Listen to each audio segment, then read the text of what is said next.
For years, fentanyl represented the pinnacle of America's opioid crisis, a synthetic killer demanding an emergency response. We accepted it as the maximum danger. We were tragically wrong.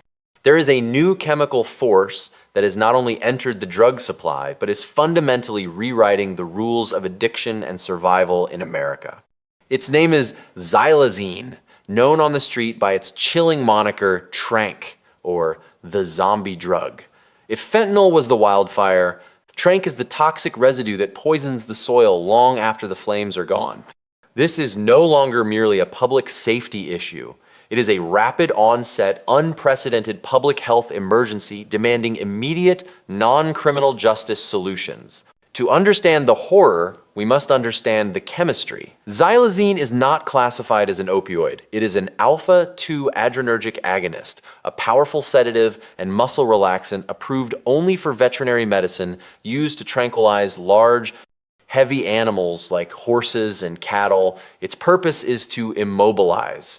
It is not designed to be metabolized by the human body. Why are drug manufacturers adding this veterinary drug to fentanyl? The answer is tragically simple: economics. Fentanyl's high is intense but short-lived.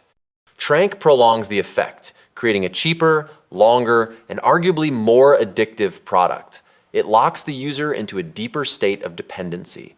Furthermore, Tranq induces a catatonic, zombie-like state deep sedation where the user is rendered immobile for hours. This is not just uncomfortable. It makes them easy targets for assault, robbery, and exposure to extreme weather, turning the streets into a literal death trap. This is the new, brutal reality of addiction. The long-term physical toll of Tranq is what sets it apart from previous opioid waves. Xylazine causes severe vasoconstriction, a tightening of the blood vessels which starves the body's tissues of oxygen and nutrients. Over time, this poor circulation leads to horrific, painful, non-healing skin ulcers and wounds that quickly degenerate into necrosis tissue death. These Tranq wounds are not caused by injecting alone. They can appear anywhere on the body and often necessitate immediate, life-altering procedures, turning addiction into a problem of severe, chronic infectious disease. From a public health standpoint, Tranq represents a devastating setback. The widespread availability of Naloxone has saved thousands from fentanyl overdoses. However, because xylazine is not an opioid, Naloxone cannot reverse the respiratory depression or sedation caused by Tranq. Responders can successfully revive the patient from the opioid, but the victim remains in a deep, life-threatening stupor due to the xylazine. This forces the use of aggressive medical interventions, costing cities and hospitals vast sums of resources to stabilize a patient who may immediately return to the streets due to lack of treatment infrastructure. Moreover, there is currently no FDA-approved method for managing xylazine withdrawal, leading to agonizing and medically dangerous detox periods. While our first report centered on Kensington, Tranq's threat is no longer regional. Data from the DEA and CDC shows xylazine spreading rapidly from its strongholds in the Northeast, Philadelphia, and Puerto Rico, infecting the drug supply across all major American metropolitan areas. It has now been detected in every single U.S. state. The Biden administration officially declared it an emerging threat in 2023. This designation acknowledges the severity, but what has followed is inadequate, disjointed action. The true tragedy of Tranq is its effect on marginalized communities already decimated by poverty and structural neglect.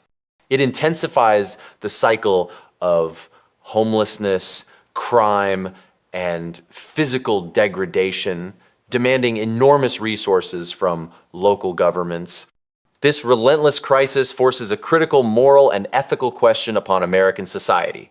Do we continue to use criminal justice to treat a medical and economic wound, or do we finally commit to a federal billion-dollar public health and economic revitalization strategy? The current policy of containment and low-level sweeps only ensures the survival of the Tranq epidemic, shifting the victims, but never solving the underlying cause. The statistics about Tranq are clear.